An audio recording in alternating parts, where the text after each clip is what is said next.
খুনি হাসিনার তার দানব আকৃতি ছবির মাধ্যমে আমরা এখানে নিয়ে আসার চেষ্টা করেছি। আজকে গভর্নমেন্ট অন্তর্বর্তীকালীন সরকার যেভাবে জুলাইকে ধারণ করা দরকার সেভাবে তারা ধারণ করছে। আমরা দাম্ভিকতা দেখতে পাচ্ছি রাজনৈতিক দলগুলোর।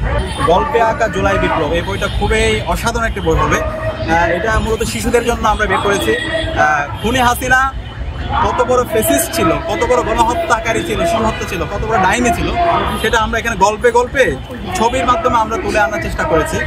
এখানে প্রত্যেকটা পেজে পেজেই খুনি হাসিনার তার দানব আকৃতি, তার যে ফেসিবাদের সে যেভাবে ফেসিস্ট হয়ে উঠেছিল, সে কীভাবে গণহত্যা এবং শিশুহত্যা করেছে, সে রিয়াগুবকে কীভাবে বেলকুনিতে হত্যা করেছে, তাহমিদকে কীভাবে সে হত্যা করেছে, এভাবে শহীদ আনাস থেকে শুরু করে যত শিশু শহীদ আছে তাদেরকে কীভাবে হত্যা করেছে, এই সকল কথাগুলো আমরা গল্পে গল্পে এবং ছবির মাধ্যমে আমরা এখানে নিয়ে আসার চেষ্টা করেছি। এবং এই জুলাই বিপ্লবে আপনারা জানেন শিশুরাই রাজপথে নেমেছিল, জীবন দিয়েছিল।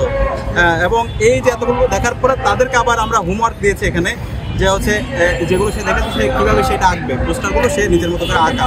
মানে এটার মূল উদ্দেশ্য হচ্ছে তারা যেন ধারণ করে হাসিনা সে যে একজন খুনি, সে একটা যে ফেসিস্ট, বাংলাদেশে পরবর্তী প্রজন্ম যেন জানতে পারে খুনি হাসিনা বাংলাদেশে কিভাবে এই সম্ভাবনা একটা দেশকে জাহান্নাম বানিয়েছিল, কীভাবে গণহত্যা এবং শিশু হত্যা করেছে, হাজার হাজার আমাদের ভাই বোনদেরকে শহীদ করেছে।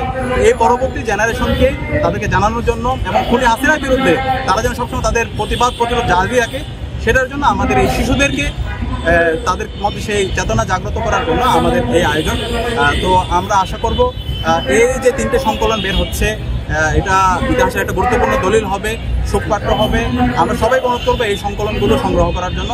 একই সাথে এটা শুধুমাত্র শিবিরের কাজ না, আজকে আমরা যা করতেছি এখানে আমরা জুলাই বিপ্লবের মানে গল্পে আগে জুলাই বিপ্লব করেছি, জুলাই স্মৃতি করেছি, রক্তের দলিল করেছি, এগুলো কিন্তু গভর্নমেন্টের কাজ। কিন্তু আমরা খুবই কষ্ট পাচ্ছি আজকে গভর্নমেন্ট অন্তর্বর্তীকালীন সরকার যেভাবে জুলাইকে ধারণ করা দরকার সেভাবে তারা ধারণ করছে, তারা কাজ করছে, কিন্তু যেভাবে তাদের সুযোগ আছে সরকারের পক্ষ থেকে সে জায়গায় তারা আমাদের কাছে মনে হচ্ছে সেভাবে তারা ধারণ করছে না। একই সাথে আমরা আজকে যাদের মাধ্যমে আজাদি পেয়েছি, আমাদের শহীদরা আজকে জীবন দেওয়ার মাধ্যমে তো আজকে আমরা নতুন বাংলাদেশ পেয়েছি। শহীদদেরকে যেভাবে ধারণ করা, শহীদদের আকাঙ্ক্ষাকে হচ্ছে সব জায়গায় ছড়িয়ে দেওয়া, সেটা আজকে আমরা দেখতে পাচ্ছি। আজকে আমরা রাজনৈতিক দলগুলোর মধ্যে বিভাজন দেখতে পাচ্ছি। এবং আজকে যখন জুলাই সনদ এবং জুলাই সনদের আইনি ভিত্তি এবং গণভোট নিয়ে যখন কথা হচ্ছে, আমরা দাম্ভিকতা দেখতে পাচ্ছি রাজনৈতিক দলগুলোর।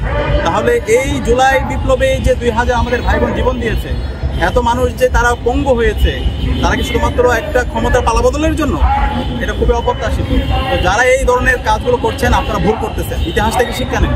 আপনারা যদি ইতিহাস থেকে শিক্ষা না নিয়ে সে আগের ফেসিবাদী কাঠামোকে আপনারা রেখে দিতে চান, আবার আগের সেই ফেসিবাদী রাষ্ট্র কাঠামো যেটার মাধ্যমে হাসিনা খুনি হয়ে উঠছিল, রাষ্ট্রের সকল প্রতিষ্ঠানকে ভেঙে চুরমার করে দিয়েছিল, সেই উপাদানগুলো যদি আপনারা রেখে দিতে চান, বাংলাদেশের ফেসিবাদের যে পরিণতি হয়েছিল তার সাথে খারাপ পরিণতি আপনাদের। আমি সবাইকে অনুরোধ করবো, এখনই সময় আছে আমাদের সবাই মিলে আমাদের এই স্বপ্নের বাংলাদেশ বিনির্মাণ করার। এবং সে বাংলাদেশ হবে আমাদের এই জুলাইয়ে যে শহীদরা জীবন দিয়েছে, আমাদের ছাত্র শহীদরা যে জন্য জীবন দিয়েছে, একটা বৈষম্যহীন ইনসাফ ভিত্তিক বাংলাদেশ বিনির্মাণ, সে বাংলাদেশ বিনির্মাণ যেন আমরা করতে পারি।